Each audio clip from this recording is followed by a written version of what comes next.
Morning বন্ধুরা, তোমরা সব কেমন আছো? আশা করি তোমরা ভালো আছো। আমিও খুব ভালো আছি। যে যেখানে আছো নিশ্চয়ই খুব ভালো আছো এবং সুস্থ আছো। ফার্স্ট মর্নিং চলে এসেছি তোমাদের কাছে। তো আমি দেখলাম যে প্রত্যেক দিনই তো একটু পরে ভিডিওটা শুরু করি, তো আজকে ফার্স্ট মর্নিং তোমাদেরকে নিয়েই ভিডিওটা শুরু করি। এখন বাজছে সকাল 6টা, এখনই উঠলাম। আরও আগে উঠি, স্কুল শুরু হয়ে গেছে, কিন্তু যেহেতু আজকে স্কুলটা ছুটি নিয়েছে ওই জন্য ভাবলাম একটু ধীরে সুস্থে উঠবো, ধীরে সুস্থে কাজগুলো করব, করে তারপরে তখন রান্নাবান্না দেরি হবে। তো এই কাজগুলো করি, রান্না দেরি হলেও ক্ষতি নেই, কেননা বললাম না আজকে ছুটি আছে। তো এবার আমার মুখটা ধোয়া হয়ে গেল, সকালবেলায় উঠে মুখ চোখটা ভালো করে ধুয়ে নিলাম, ব্রাশটা করিনি কিন্তু। এবার আমাকে খালি পেটে যে জলটা খাই সেই জলটা খেতে হবে। আগে আমি কি করতাম বলো তো, আগে আমি উষ্ণ গরম জল খেতাম, কিন্তু উষ্ণ গরম জল খেয়ে না একটু প্রবলেম হচ্ছে, ওই জন্য আবার ঠান্ডা জল খেতে আরম্ভ করে দিয়েছি। যে সকালবেলা উঠে ঠান্ডা জলটাই খালি পেটে 1 গ্লাস করে খাই। তো তোমরাও নিশ্চয়ই খাও, খালি পেটে জল খাওয়া খুব ভালো। তো এখন মোটামুটি আমি ঠিক আছি। কিছুদিন আগে অসুস্থ হয়ে গেছিলাম, কিছুটা শরীরটা খারাপ হয়েছিল। তো এখন যাই হোক সুস্থ আছি, তোমাদের ভালোবাসায় ভালোই আছি। তো আমার জল খাওয়াটা হয়ে গেল, এবার আস্তে আস্তে বিভিন্ন কাজগুলো সারবো। তার আগে ব্রাশটা করতে হবে, তখনও ব্রাশ করিনি, ব্রাশ করব। তো ব্রাশটা করে তারপরে কাজগুলো সারবো। বললাম না আজকে রান্নার দেরি আছে, রান্নাটা দেরি করে করব। তো কাজগুলো করে নিই, কেননা যত দেরি করব তো রোদটা উঠে পড়বে। রান্নার যতই দেরি থাক, কিন্তু কাজটাগুলো আগে সকাল সকাল সারলে রোদটা পায় না। ওই গরম যা পড়ছে, প্রচণ্ড গরমে না কাজকর্ম করা যাচ্ছে না।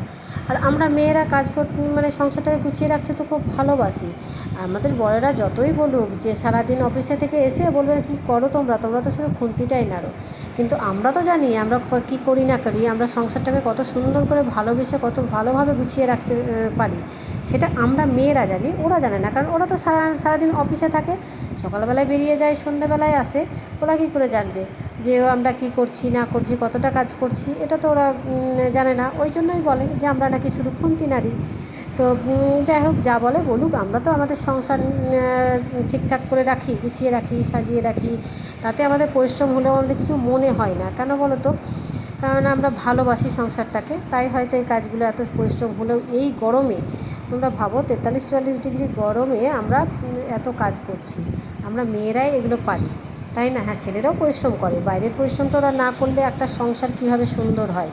ছেলে মেয়ে উভয়কেই পরিশ্রম করতে হয়, তবেই একটা সংসার সুন্দরভাবে সাজিয়ে রাখা যায় এবং সুন্দর হয়। ইনকামটাও তো দরকার, ইনকামটা না থাকলে কী করে হবে? আর আজকাল তো ছেলে মেয়ে উভয়ই ইনকাম করছে। আগে যা হয়েছে হয়েছে, যদিও আমি একটা হাউসওয়াইফ, তবুও বলছি এখন বেশিরভাগ ছেলে মেয়ে উভয়ই ইনকাম করতে আরম্ভ করছে।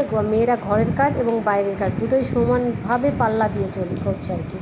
তো এটা ভালো, অবশ্যই খুব ভালো। আমি রান্নাঘরটা পরিষ্কার করতে আরম্ভ করে দিয়েছি। রান্নাঘরটা সকালবেলায়, রাত্রেও আমি রান্নাঘরটা পরিষ্কার করেই রাখি। সকালবেলায় রান্নাঘরটা পরিষ্কার থাকলে দেখবে সব কিছু ভালো লাগে, কারণ আমরা তো বেশিরভাগ টাইমটাই রান্নাঘরে থাকি। আর এগুলো এখন দরকার নেই, একটু পরে আমি চা করব, করে চা খাবো। তো ওই জন্য ভাবছি যে এগুলোকে যখন মোছামুছি করে নিলাম তখন ঢেকে দিই, ঢেকে দিয়ে ঠিকঠাক করে রেখে দিই, পরে তখন আবার চা করব। এর ওপরেই চাটা বসিয়ে দিই। ভাতটা করার সময় আমি ঢাকাটাকে তুলে দিই, কিন্তু চা করার সময় আমি ঢাকা তুলি না, বেশিরভাগ টাইমটা চায়ের ওপরেই চাটা বসিয়ে দিই, হয়েও যায়। তো মোটামুটি এইগুলো সব তাকগুলো সব পরিষ্কার হয়ে গেল। গ্যাসের ভেতরগুলো সব, ওভেনের ভেতরগুলো নিচগুলো, এগুলো প্রত্যেক দিন মোছা দিলে হয় কি, ভেতরে যে আমরা রান্না বান্না করি কিছু জিনিস তো পড়েই যায়, তেল মশলা, তো সেগুলো পরিষ্কার ঝরঝরে হয়ে থাকে। আমরা যেমন নিজেকে সাজিয়ে রাখতে ভালোবাসি, সেরকম ঘরদোর সাজিয়ে রাখতেও ভালোবাসি, কিন্তু নিজের জন্য কতটুকু টাইম পাই সংসারের কাজকর্ম করতে?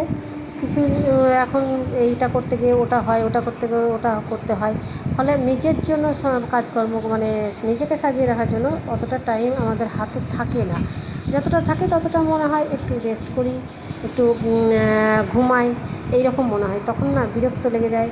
আর রাত্রেবেলায় তো 10টা বেজে গেলে তখন মনে হয় গিয়ে বিছানায় গিয়ে শুয়ে পড়ি, আর ভালো লাগে না।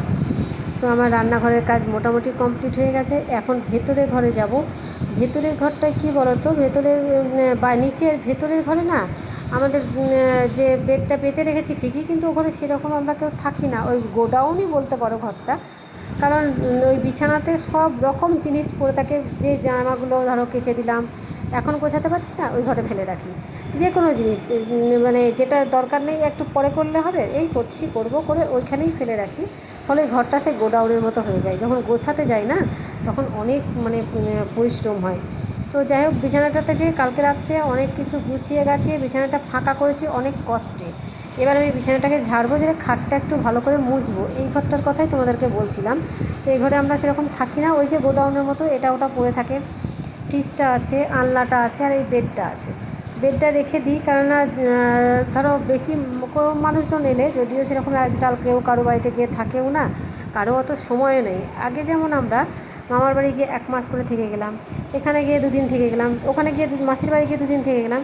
এখন কিন্তু মানুষের দেখবে সেই সময়টাও নেই, কেউ থাকেও না কেউ কারো বাড়িতে। ওই একবেলা 1 ঘন্টা 1.5 ঘন্টা এইরকম হয়ে গেছে এখনকার কালচার। কিন্তু এখন কারোরই অত সময় নেই, সবাই ব্যস্ত। আগের মানুষও ব্যস্ত ছিল, কিন্তু আন্তরিকতাটা ছিল। এখন কিন্তু সেই আন্তরিকতাটা চলে গেছে মানুষের মন থেকে। ফলে গিয়ে থাকা বলো, আবার বেশি মানুষজন আসা বলো, সবই বন্ধ হয়ে গেছে, প্রায় সবই বিলুপ্ত হয়ে গেছে। ভালোবাসাটা বলো, আন্তরিকতা বলো, সবই মোটামুটি বিলুপ্ত হয়ে যাচ্ছে আস্তে আস্তে। জানি না কিসের জন্য, খুব খারাপ লাগে। আগেকার কথাগুলো মনে পড়লে বেশ ভালো লাগে। আমরা যখন ছোট ছিলাম মামার বাড়ি যেতাম, 1 মাস কেন 1.5 মাস, 2 দিন 4 দিন বলে 1 মাস 1.5 মাস থেকে চলে আসতাম। খুব ভালো লাগে। তো এই দেখো, এই ছবিটা আমি ফ্রিজের উপর রেখেছি। এটা কিন্তু আমার ছেলের ছোটোবেলাকার ছবি, খুব মিষ্টি ছিল। ভাবলাম তোমাদেরকে দেখাই। বড় হয়ে গেছে, তোমরা এখনও দেখোনি তো, ও ভিডিওতে সেরকম আসেও না, তোমরা দেখতেও পাও না। তাই ছোটোবেলাকার ছবিটা আমি ফ্রিজের উপর সাজিয়ে রেখে দিয়েছি, ওটাই তোমাদেরকে দেখালাম। এবার ফ্রিজটা মুছে নিই, কারণ এই ধুলোগুলো, হালকা ধুলোগুলো যেগুলো পড়ে, সেগুলোই তো প্রত্যেক দিন সকালবেলায় যদি ফার্নিচারগুলো একটু করে মুছে নিই, হাত ধুলিয়ে নিই, তাহলে বেশ ময়লাগুলো চলে যায়।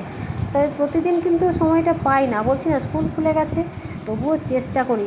ওরা স্কুল চলে গেলে তারপরে কিন্তু আমি এগুলোকে একটু একটু করে করি, যতই পরিশ্রম হোক। ওই যে বললাম, আমরা মেয়েরা সংসারটাকে গুছিয়ে রাখতে ভালোবাসি, তো সেই জন্য পরিশ্রমটাকে পরিশ্রম মনেই করি না।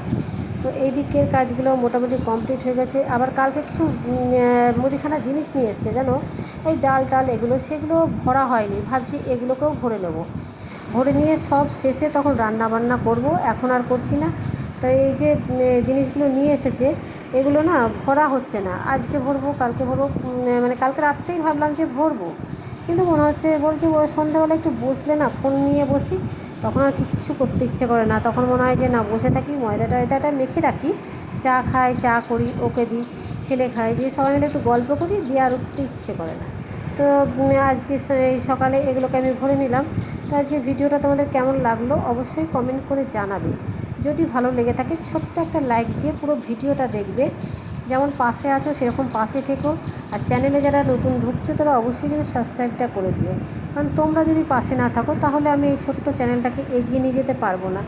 সবাই পাশে থাকলে আমরা নিজেরা এগিয়ে যেতে পারবো, এবং সবাই ভালো থাকবো, এটাই হচ্ছে ব্যাপার। তো যাই হোক, তোমাদের যদি ভালো লেগে থাকে, আবারও বলছি, ছোট্ট একটা লাইক দিয়ে পুরো ভিডিওটা দেখো। এখানেই রাখি, দেখা হবে আরও একটা নেক্সট ভিডিওতে। ততক্ষণ তোমরা খুব ভালো থেকো, সুস্থ থেকো, আর সব সময় আনন্দে থেকো।